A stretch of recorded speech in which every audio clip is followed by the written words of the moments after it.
Hey, to change system colors on the Samsung Galaxy M15 5G, first you have to open the settings. Now you'll have to scroll down, move into the wallpaper and the style, and select color. Now from this, click on the color palette, and from this, as you can see, we got the preview, how it actually looks.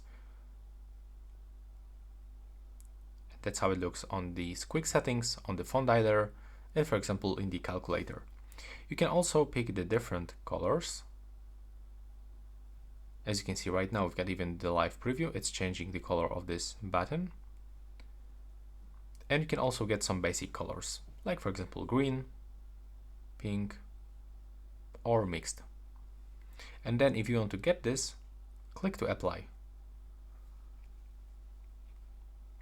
Now just wait for this process. It will take around a few moments.